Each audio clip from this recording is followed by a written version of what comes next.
Welcome back to the Journey to Leadership podcast. Leadership and management insights to engage, educate, and empower.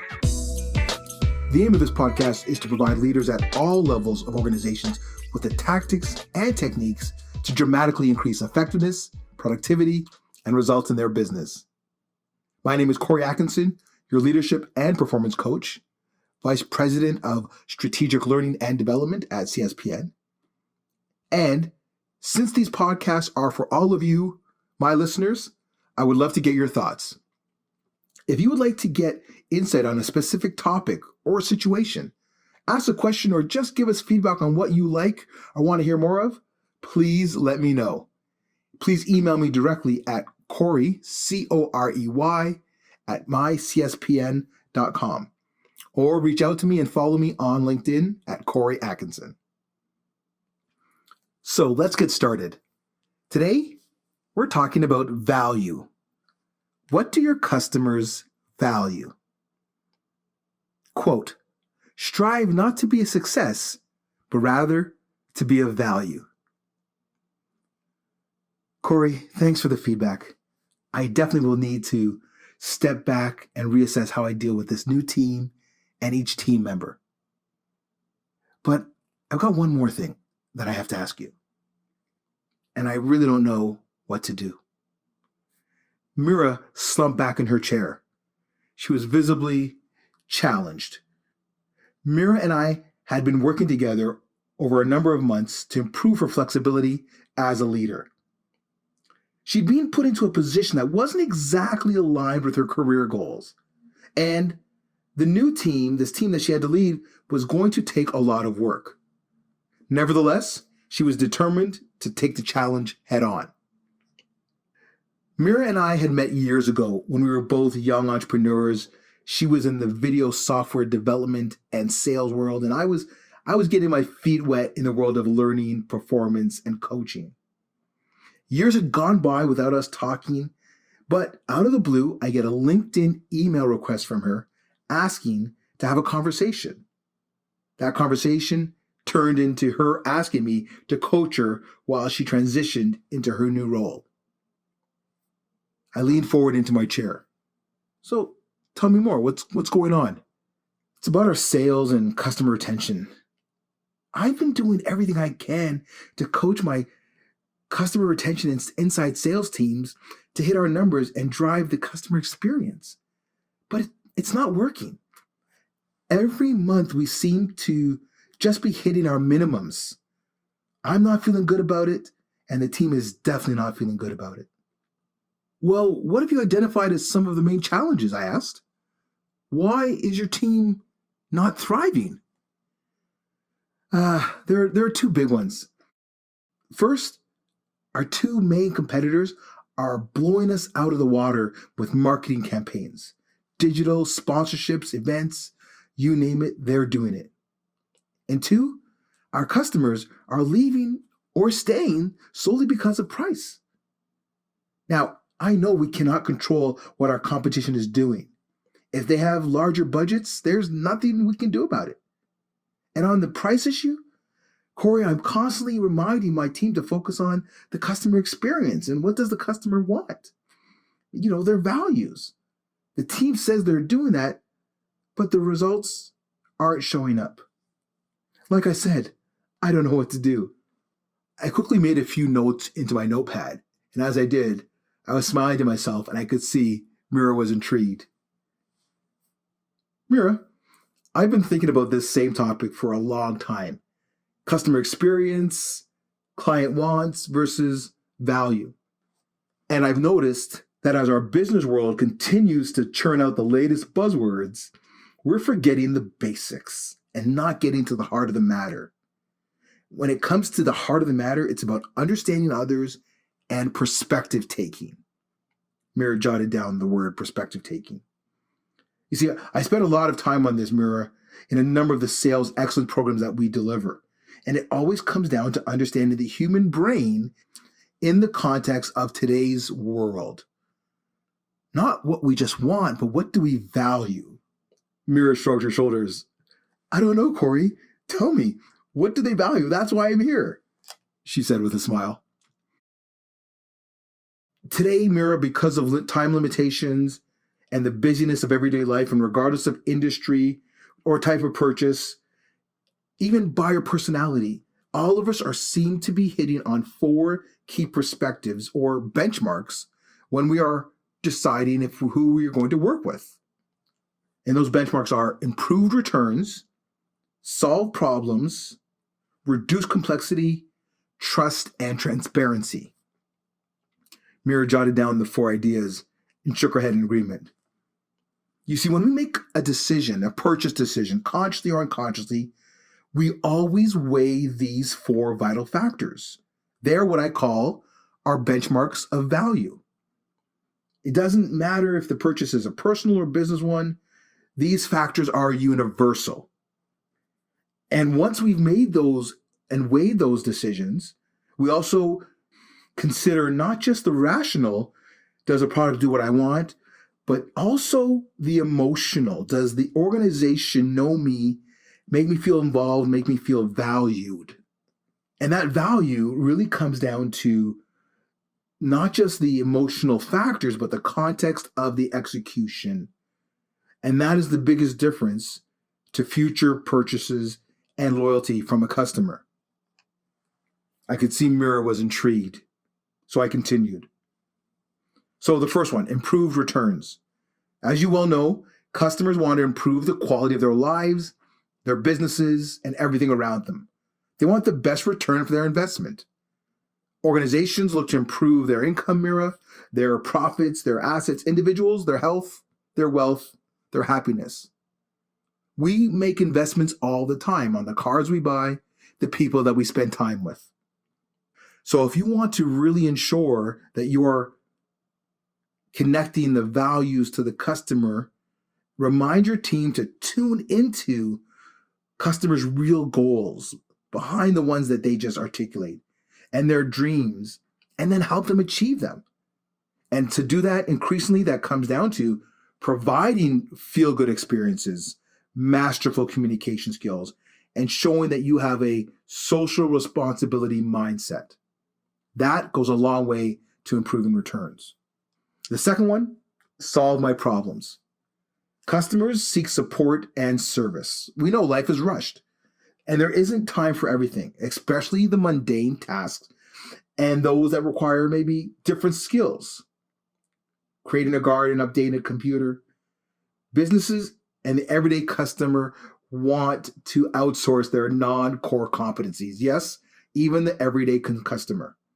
And thus conserve precious time for the things that they want to do and the things that they want to invest in.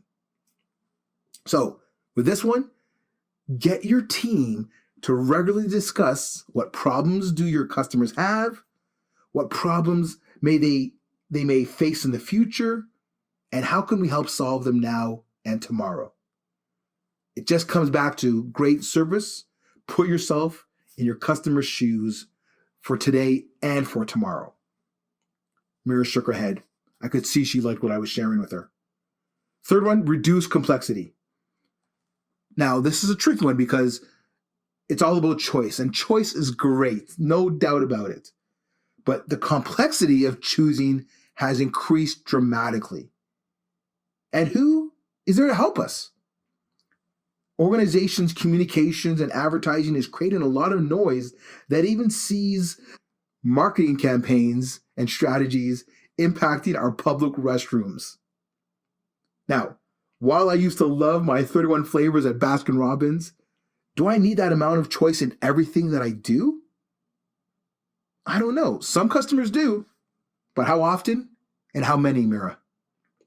Remind your team then that when it comes to reducing complexity, that value comes in being a trusted source of recommendation, advice, and information. As much as your clients are buying your amazing software, they're also buying and investing in the relationship they have with your team members. Customers want less hyperbole around communication and more empowering information that can help them lead their lives and run their business. Number 4, trust and transparency. Customers, consumers, clients, they don't just talk about relationships. They talk about trusting companies and organizations they know they can count on.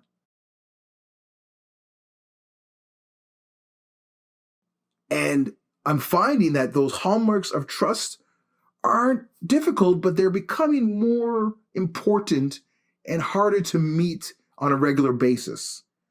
Security, value for money, authenticity are constantly becoming the kinds of things that clients and customers want to see demonstrated on a regular basis. On top of that as well is a sense of humility and humanity. You see, the customers of today and tomorrow that are continue to be loyal from a mindset point of view are the ones that will be checking these ideas off when they're going through their benchmarks of value. So if you want your team to deliver value in this context, ask your team and consider for yourself, what does your company stand for? What do your customers, regular or not so regular ones, expect of you? And more importantly, do your customers experience, can feel, and touch your values when they deal with you on a regular basis? Mira, these are the key questions of our age that drive the values, the wants, and the experience. As you well know, Mira, without trust, organizations cannot function effectively, if at all. While on the flip side, if there is great trust, collaboration with stakeholders inside and outside the organization will go a long way to building new assets in creativity and in relationships. Mira asked me a couple more questions about these benchmarks of values. We chatted some more about some of the specific tactics she could use to lead each of her team members. And in our conversation, I could see that her confidence was growing on her journey to leadership and better connecting with customer values. Corey's thoughts. In this podcast, we looked at 4 perspectives of benchmarks when it comes to understanding what customers value today and tomorrow.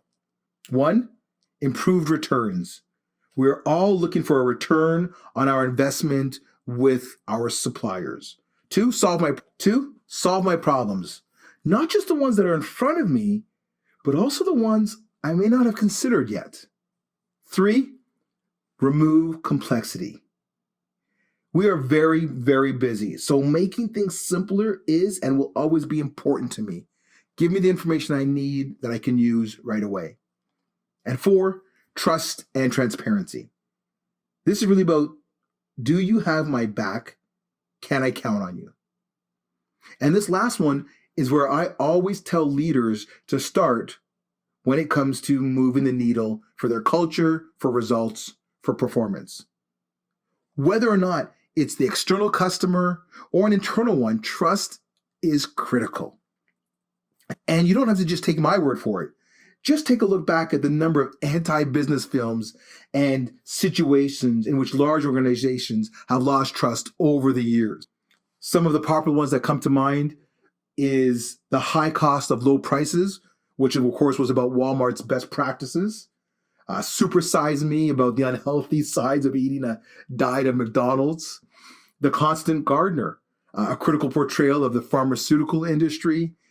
John Q, how healthcare is only for those who can afford it.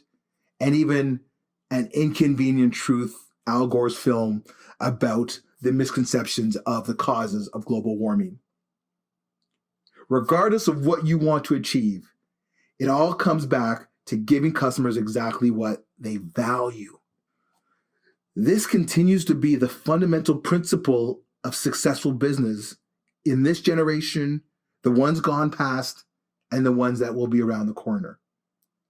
Improve returns, solve problems, reduce complexity, be trustful, be transparent.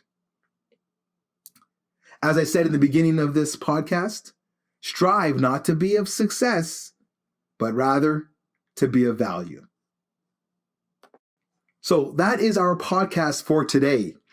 Please listen in for one of our future podcasts where I will revisit where Mira is with regards to her team and talk further about what do customers want and also what employees want and value.